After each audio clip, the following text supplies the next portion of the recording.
1930 के दशक का भारत। एक ऐसा समय जब समाज में महिलाओं से मतलब केवल और केवल त्याग और एक शांत सीधी रेखा में चलने वाले जीवन की उम्मीद की जाती थी। बिल्कुल, एक आदर्श पत्नी की जो छवि गढ़ी गई थी वो एकदम हाँ, एक बहुत ही सलीके से बनी पेंटिंग की तरह थी, है ना। एकदम सही। एक ऐसी पेंटिंग जिसमें हर रंग तयशुदा था और फ्रेम से बाहर कुछ भी जाने की सख्त मनाही थी। लेकिन सोचिए, अगर अगर कोई महिला अपने ही घर को तोड़ने लगे, तो जी बिल्कुल, अपने पति से बगावत करके सिर्फ अपने ईगो को, अपने अहम को संतुष्ट करने के लिए किसी विद्रोही रास्ते पर निकल पड़े। हम्म तो फिर ये कोई साधारण कहानी नहीं रह जाती। मैं तो कहूंगी ये एक मनोवैज्ञानिक भूचाल बन जाती है। और यही वजह है कि आज भी मतलब जब हम हिंदी साहित्य के उस दौर की ओर मुड़कर देखते हैं तो कुछ चीजें हमें बहुत असहज कर देती हैं। हाँ, वो आदर्श वाली सतह टूटती हुई दिखती है। बिल्कुल, जो चीजें उस आदर्श वाली पेंटिंग की सतह के नीचे छिपी थीं, जी जब वे बाहर आती हैं तो समाज का असली चेहरा सामने आ जाता है। एकदम। और आज की हमारी ये गहन चर्चा इसी मनोवैज्ञानिक भूचाल और अ, इन असहज करने वाले सवालों के इर्द गिर्द घूमने वाली है। आज का विषय बहुत ही दिलचस्प है ना। आज का हमारा विषय है हिंदी साहित्य के दिग्गज और मतलब मानवीय मन के सबसे बारीक चितेरे उपन्यासकार जैनेंद्र कुमार की दुनिया। जी। और इस चर्चा में हमारा मुख्य फोकस उनके द्वारा घड़ी गई दो बेहद जटिल, विद्रोही और मैं तो कहूंगा आज के मानकों पर भी विवादास्पद मानी जाने वाली नारी पात्रों पर होगा। यानी सुखदा और रंजना। बिल्कुल। और इस विश्लेषण के लिए मैं बता दूं, हमने कुछ बेहद प्रामाणिक स्रोतों का सहारा लिया है। हाँ, श्रोताओं को बता दें कि हमारा पहला आधार है जनवरी 2020 के international journal of research in social sciences में प्रकाशित डॉक्टर गिरीश चंद्र जोशी का एक विस्तृत शोध पत्र। और इसके साथ ही हमने सुखदा उपन्यास से जुड़े विकिपीडिया पृष्ठ के कुछ दिलचस्प तथ्यों को भी इसमें शामिल किया है। तो हमारा मिशन आज ये समझना है कि जैनेंद्र कुमार ने आखिर कैसे उस आदर्श नारी के तिलिस्म को तोड़ा। मतलब कैसे उन्होंने महिलाओं की कुंठाओं, उनकी ईगो और उनके भीतर सुलगते एक गहरे मनोवैज्ञानिक विद्रोह को कागज पर उतारा। जो कि उस समय बहुत बड़ी बात थी। बहुत बड़ी बात थी। चलिए इसे थोड़ा समझते हैं। अगर हम उनके पूरे साहित्यिक सफर पर नजर डालें, 1929 के उनके पहले उपन्यास परख से लेकर 1974 के अनाम स्वामी तक, तो एक बात बहुत साफ उभर कर आती है कि उनके उपन्यासों के केंद्र में हमेशा महिला ही रही। जी ये एक बहुत ही विचारणीय पहलू है। मेरा मानना है कि उन्होंने पुरुष पात्रों को अक्सर हाशिए पर रखा और नारी पात्रों को अपनी कथालस्तु का मुख्य बिंदु बनाया। लेकिन ये कोई सीधा साधा स्त्री विमर्श तो नहीं था। बिल्कुल नहीं। उनकी कहानियों में महिलाओं का जो विद्रोह है वो इतना तीखा, बेबाक और कई बार इतना उलझा हुआ है कि वो किसी भी आम पाठक को सोचने पर मजबूर कर दे।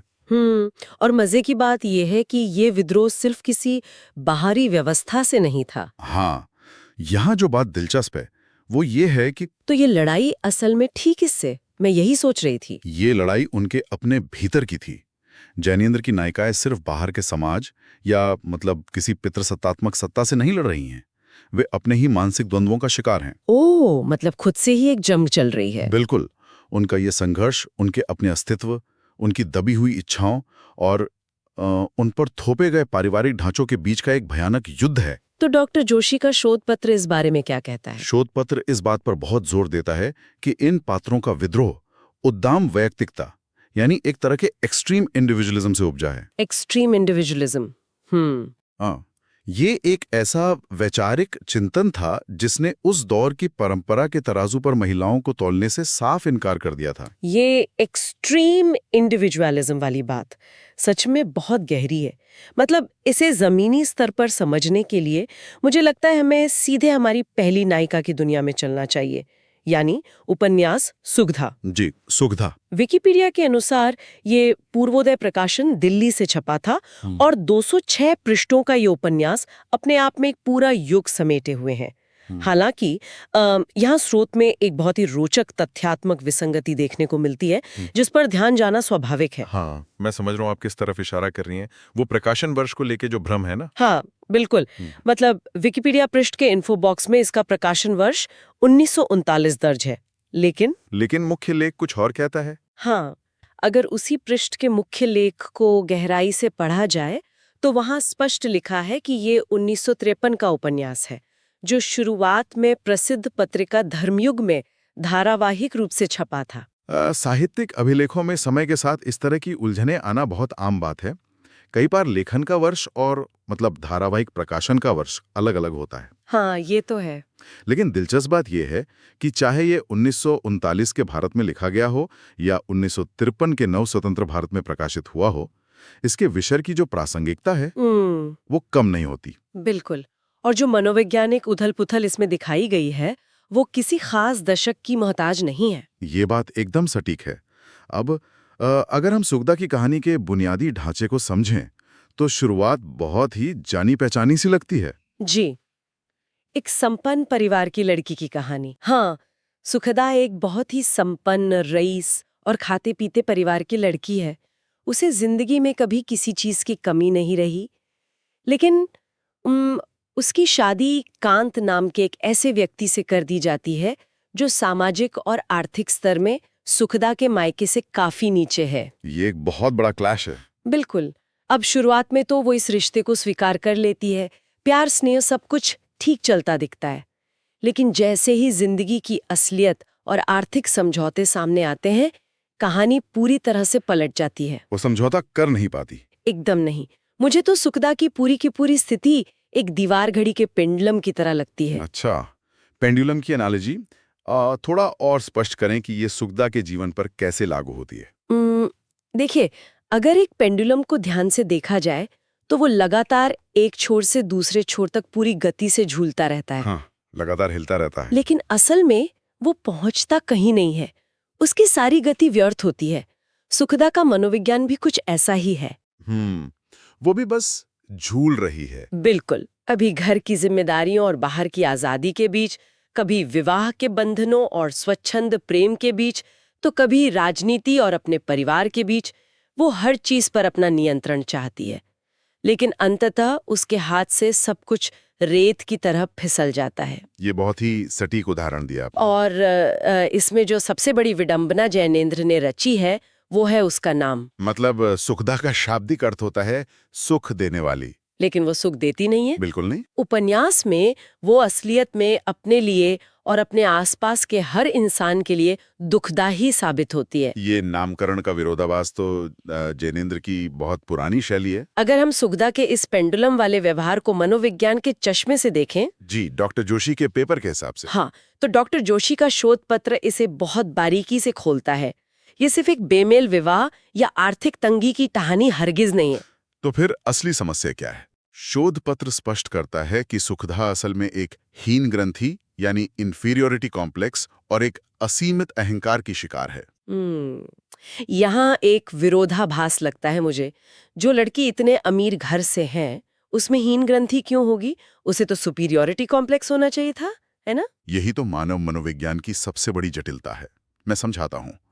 सुखदा को लगता है कि उसने अपने से कमतर व्यक्ति से शादी करके बहुत बड़ा त्याग किया है। अच्छा, वो खुद को महान समझ रही है। बिल्कुल। लेकिन अंदर ही अंदर वह इस बात को पचा नहीं पाती कि उसका पति उसके इस त्याग के आगे नतमस्तक क्यों नहीं रहता। ओ, मतलब पति उसके एहसान तले दबा क्यों नहीं है? जी, उसकी यह हीन भावना उसके अहंकार का रूप ले लेती है। वो एक ऐसी आधुनिक नारी का प्रतिनिधित्व कर रही है जिसका जीवन दर्शन पूरी तरह से भौतिकवादी और आत्मकेंद्रित हो चुका है। Self centred. बिल्कुल। जब वैवाहिक रिश्ते में आर्थिक अभाव, झूठा घमंड और गहरा असंतोष घुलने लगता है, तो वो पूरे रिश्ते की नींव को खोखला कर देता है। तो क्या वो खुद टूट जाती है? नहीं, दिलचस्प बात यही है कि सुखदा खुद अंदर से नहीं टूटती, बल्कि उसका ये लगातार का मानसिक तनाव और असंतोष उसके पूरे घर को तोड़ने लगता है। और ये मानव स्वभाव है कि जब घर टूटने लगता है या मतलब अंदर घुटन होने लगती है, तो इंसान भागने का कोई ना कोई रास्ता खोजता ही है। बिल्कुल। कोई एस्केप रूट। हाँ। सुखदा अपनी इस वैवाहिक असंतुष्टि से भागने के लिए एक बहुत ही खतरनाक और नाटकीय रास्ता चुनती है। यहीं से कहानी में एक नए किरदार का प्रवेश होता है। एक क्रांतिकारी का, है ना? जी, एक क्रांतिकारी जिसका नाम लाल है। सुखदा लाल के विचारों से या शायद उसके उस विद्रोही आभा मंडल से आकर्षित हो जाती है और क्रांतिकारी दल में शामिल होने का फैसला करती है। ये बहुत बड़ा मोड़ है। और शोध पत्र में सुखदा का लाल के प्रति जो आत्मसमर्पण है उसका एक बहुत ही भयानक और गहरा उदाहरण दिया गया है। वो मुझे मार दो वाला हिस्सा। हाँ, एकदम वही। सुखदा लाल से कहती है, मैं उठकर आई, उनके पैरों में बैठकर बोली, मुझे मार दो, मुझे मार दो। लगा जाने क्या ऊपर से उतर गया है, भीतर से खुल गया है, मानो मैं हल्की हो आई हूँ। बाप रे, ये चंद लाइनें अपने आप में एक पूरा मनोवैज्ञानिक केस स्टडी है। सच में रोंगटे खड़े कर देती हैं। ये उदाहरण उस खतरनाक क्षण को दिखाता है जहां एक इंसान अपनी सारी कुंठाओं, अपनी पूरी पहचान को मतलब किसी दूसरे के सामने सरेंडर कर रहा है। एकदम सरेंडर। वो खुद को खत्म करके एक नई शुरुआत चाह रही है, लेकिन ये शुरुआत किसी रचनात्मक उद्देश्य के लिए नहीं बल्कि खुद से भागने के लिए है। और यहीं पर मेरे मन में एक बहुत बड़ा सवाल खड़ा होता है, और सच कहूं तो मैं इस पूरे क्रांति वाले नैरेटिव को चुनौती देना चाहूंगी। अच्छा, किस तरह की चुनौती? मतलब हम बार बार उसे क्रांतिकारी दल में शामिल होता देख रहे हैं, लेकिन क्या सुखदा सच में कोई क्रांतिकारी थी? बड़ा सवाल है। क्या उसके भीतर देश को आजाद कराने की या समाज की शोषित व्यवस्था को बदलने की कोई सच्ची फिक्र थी, या फिर ये पूरी की पूरी तथाकथित क्रांति सिर्फ उसकी अपनी वासना, उसके जीवन के भटकाव और अपने पति कांत के खिलाफ अपनी भड़ास निकालने का एक सुविधाजनक बहाना मात्र थी? आपका ये सवाल इस उपन्यास की आत्मा पर चोट करता है, और दिलचस्प बात यह है कि शोध पत्र भी ठीक इसी निष्कर्ष पर पहुंचता है। अच्छा, तो मेरा शक सही था? बिल्कुल।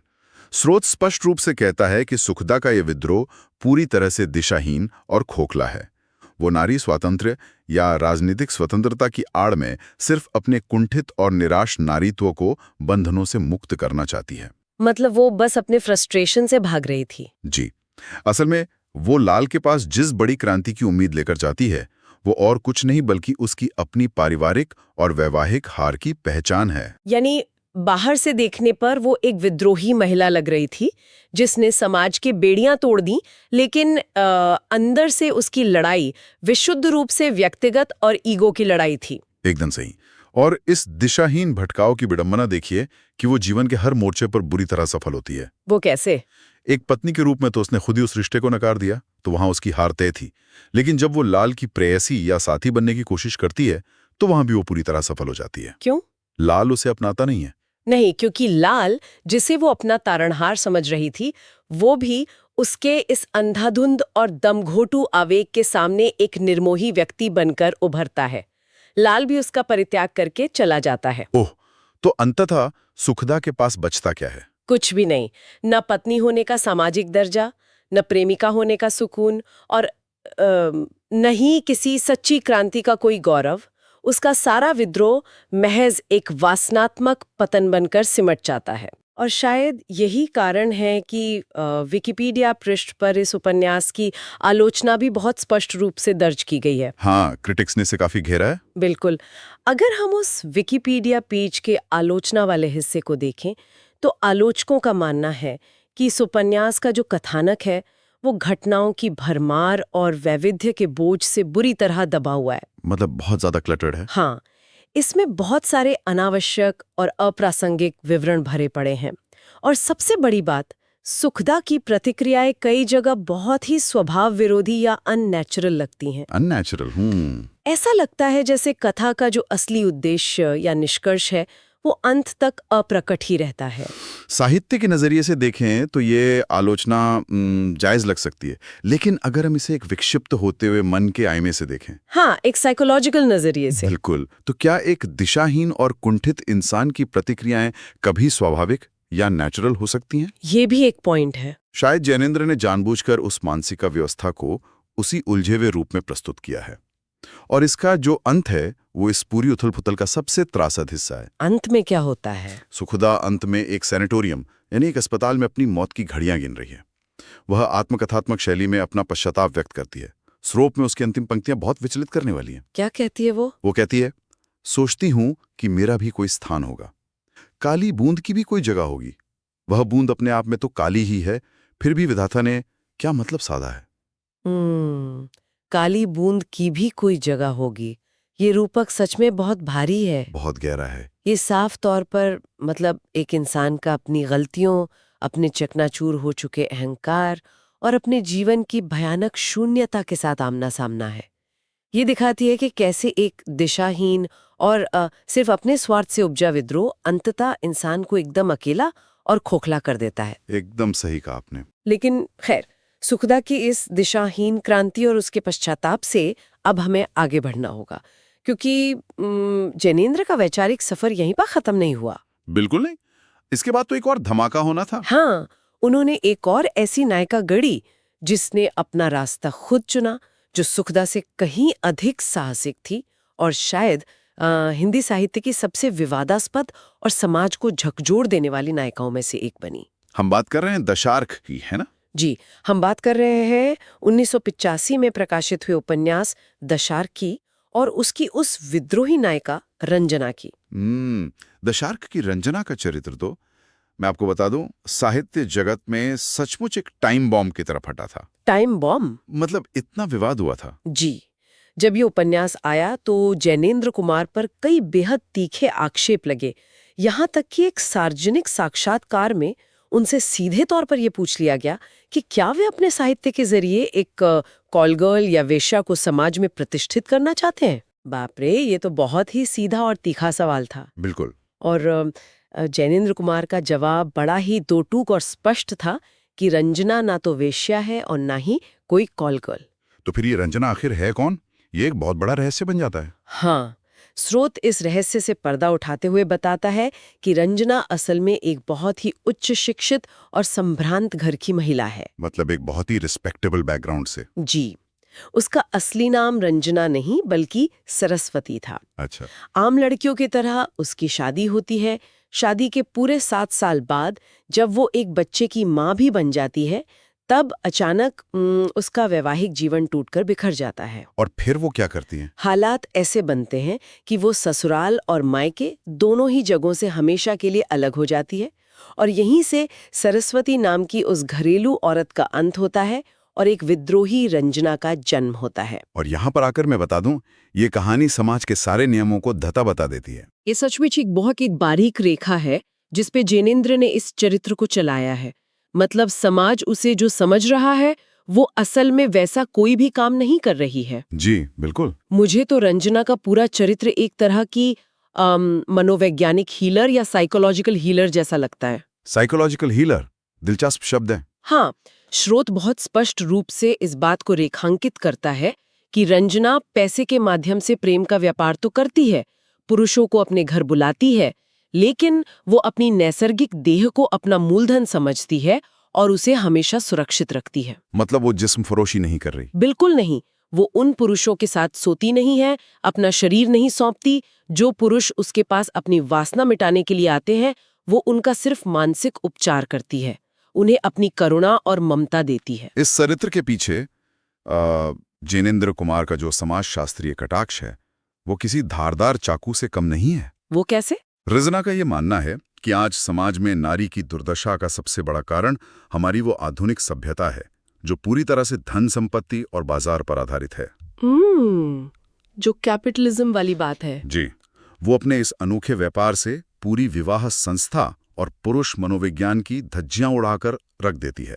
स्रोत में रंजना का एक बहुत ही तीखा और विचारोत्तेजक बयान दर्ज है। क्या बयान है वो? वे खुलकर मानती है कि विवाह के अंतर्गत एक नारी पत्नी होकर भी पुरुष को वो सब कुछ नहीं दे सकती जिसका पुरुष भूखा होता है। ये तो एक बहुत ही भारी आरोप है। बिल्कुल। तो आखिर ऐसा क्या है जो एक पत्नी नहीं दे सकती? मतलब पुरुष किस चीज का भूखा है? रंजना के इस विश्लेषण के अनुसार पुरुष को संतान, घर और एक निष्ठावान पत्नी मिल जाने के बाद भी अंदरूनी संतुष्टि नहीं मिलती। उसे हमेशा कुछ और चाहिए होता है। और वो कुछ और क्या है? स्रोत के बिल्कुल सटीक शब्दों में कहूं तो वह चाहिए जिसमें कर्तव्य ना हो, कुछ वो कि जिसमें निषेध का भी रस हो। निषेध का रस? जी, इस निषेध के रस का मतलब है कि पुरुष को एक ऐसा रिश्ता चाहिए जिसमें उस पर कोई जिम्मेदारी ना हो, कोई जवाबदेही ना हो, और जो चीज समाज में निषिद्ध है यानी जिसकी मनाही है, फोरबिडन है, उसका उसे थ्रिल चाहिए। एकदम सही। उसका उसे थ्रिल चाहिए। और इसीलिए वो अपनी पत्नी को छोड़कर बाहर रंजना जैसी औरतों के पास आता है। निषेध का रस। ये शब्द अपने आप में पुरुष मनोविज्ञान की कितनी डार्क सच्चाई बयां कर रहे हैं। यानी फोरबिडन फ्रूट का वो लालच जहां कोई जिम्मेदारी नहीं है। बिल्कुल। लेकिन यहाँ रंजना का मास्टर स्ट्रोक देखिए। जब वे तमाम पुरुष रंजना के पास उस निषेध के रस की तलाश में या अपनी वासना की शांति के लिए आते हैं, तो रंजना उन्हें क्या देती है? वासना नहीं देती। बिल्कुल नहीं, वासना नहीं, बल्कि सिर्फ ममता, सिर्फ एक माँ जैसी करुणा। और इसका नतीजा क्या होता है? इसका नतीजा ये होता है कि वे सारे पुरुष अपनी उस वासना के पूरी न हो पाने के कारण बुरी तरह आहत हो जाते हैं। उनका ईगो टूट जाता है। वो फ्रस्ट्रेट हो जाते हैं। हाँ, वे नाराज होते ही और रंजना का अपमान करके वहां से लौट जाते हैं।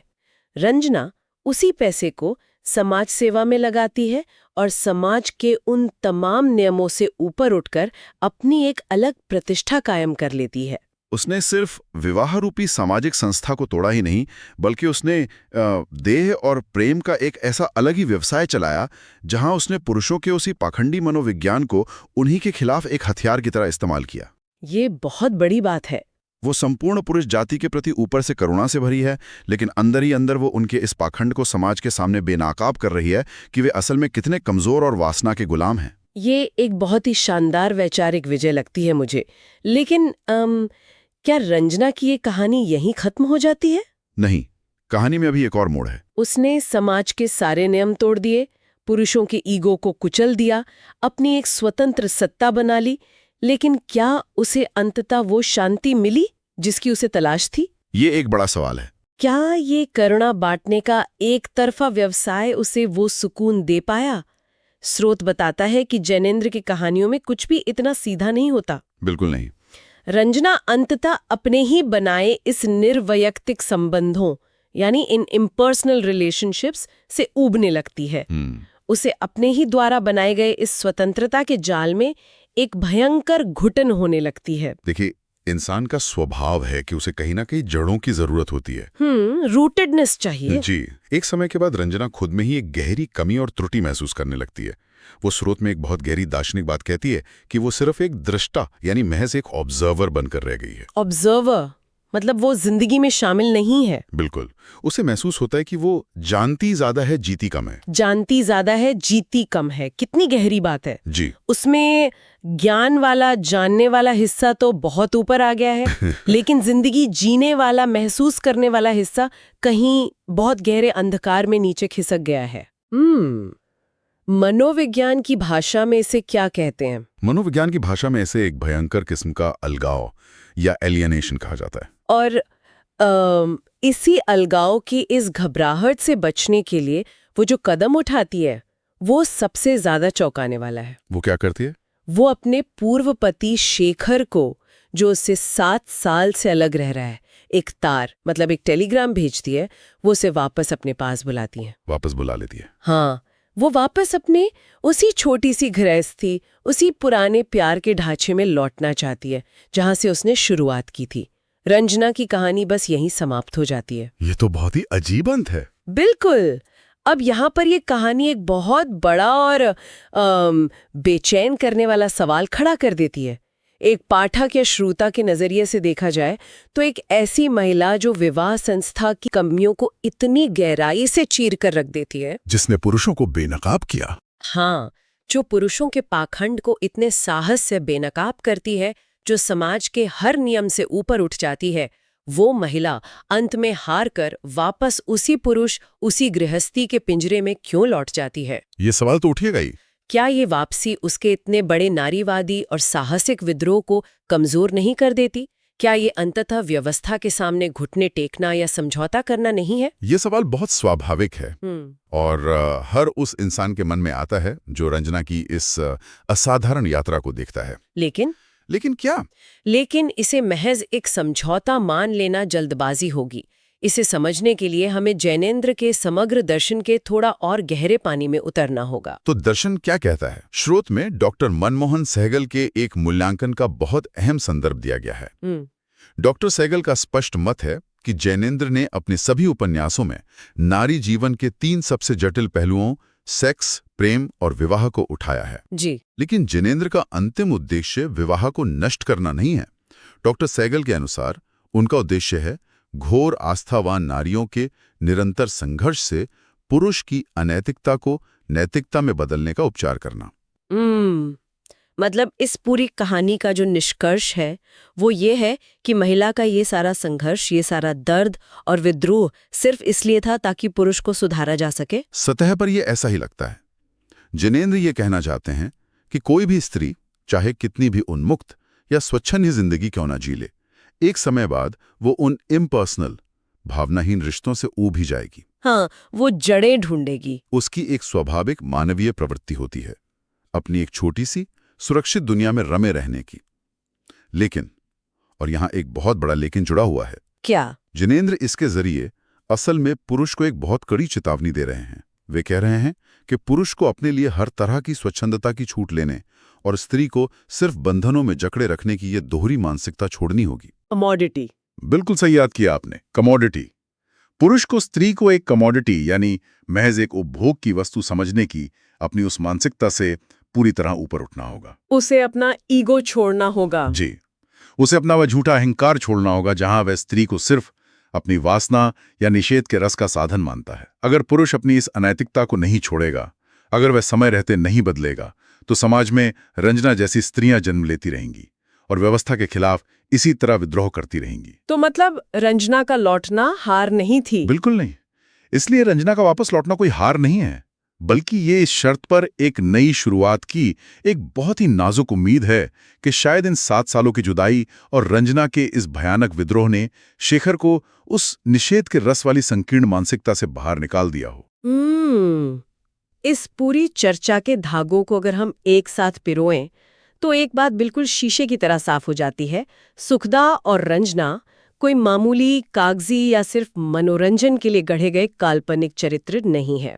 एकदम नहीं, वो बहुत रियल हैं। जिनेंद्र कुमार ने इन किरदारों की स्याही से उस दौर के और सच कहा जाए तो आज के समाज के चेहरे पर भी एक बहुत बड़ा और स्पष्ट आईना रख दिया है। बिल्कुल, एक ऐसा आईना जिसमें हमारी विवाह संस्था की दरारें साफ दिखती हैं। हाँ, प्रेम के नाम पर किया जाने वाला पाखंड, स्त्री के भीतर सदियों से पल रही घुटन और उसके चरम मानसिक विद्रोह की साफ तस्वीर नजर आती है। सुखदा जहां एक दिशाहीन कुंठा और अपने अहंकार में जलकर पूरी तरह राख हो जाती है, वहीं रंजना उसी आग से एक बिल्कुल नया रास्ता गढ़ती है। जी, और अंत में एक गहरे आत्म साक्षात्कार तक पहुंचती है। और यही जिनेंद्र की लेखनी की सबसे बड़ी ताकत है। वे कभी भी ब्लैक एंड व्हाइट में जवाब नहीं देते, हमेशा ग्रे एरिया होता है। बिल्कुल, वे चरित्रों की उन मनोवैज्ञानिक गहराइयों में उतार देते हैं जहां सही और गलत, नैतिकता और अनैतिकता की सीमाएं पूरी तरह से धुंधली हो जाती हैं। और आज के इस आधुनिक दौर में जब हम हर पल सूचनाओं के युग में जी रहे हैं, जहां हमारे पास हर विषय की सतही जानकारी तो बहुत है, लेकिन मानवीय रिश्तों की असली गहराई कहीं गायब होती जा रही है। सही था, हम बहुत सुपरफिशियल हो गए है ना? तो ऐसे समय में इन उपन्यासों के माध्यम से मानव मनोविज्ञान और रिश्तों की इन उलझी हुई गांठों को समझना और भी ज्यादा प्रासंगिक हो जाता है। ये कहानियां हमें इस बात के लिए मजबूर करती हैं कि हम अपने आसपास के रिश्तों को और शायद खुद को भी एक नए और ज्यादा संवेदनशील नजरिए से देखें। जो जटिलताएं और जो मनोवैज्ञानिक द्वंद्व जिनेंद्र ने दशकों पहले लिखे थे, वे आज के समाज में भी किसी न किसी रूप में मौजूद हैं। बिल्कुल मौजूद हैं। विवाह की सुरक्षा, प्रेम की मांग और एक व्यक्ति की अपनी निजी स्वतंत्रता के बीच का जो तनाव है, वो आज भी वैसा ही है। शायद आज वो और भी ज्यादा जटिल हो गया है। एकदम सही। तो अब इस गहरी चर्चा को विराम देने से पहले एक ऐसा विचार है जो हम सबके जहन में गूंजना चाहिए। जी बताइए।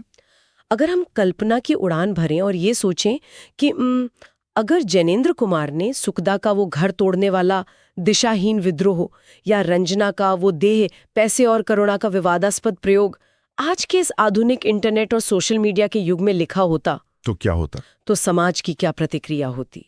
क्या आज का ये आधुनिक समाज जो खुद को बहुत प्रगतिशील और खुले विचारों वाला मानता है, उनके इस भयानक मानसिक द्वंद्व को सिर्फ एक मेंटल हेल्थ क्राइसिस कहकर खारिज कर देता? ये बहुत मुमकिन है। या फिर क्या सुखदा और रंजना को आज के दौर की सबसे बेबाक, सबसे निडर और असल फेमिनिस्ट आवाज का दर्जा मिलता? ये एक ऐसा सवाल है जो आज के समाज को खुद से पूछना चाहिए। बिल्कुल। ये वो आईना है जिसे हम आज भी पोंछने की कोशिश कर रहे हैं, ताकि हमें अपनी असलियत न देखनी पड़े। चलिए, श्रोताओं को इसी गहरे विचार के साथ आज यहीं छोड़ते हैं।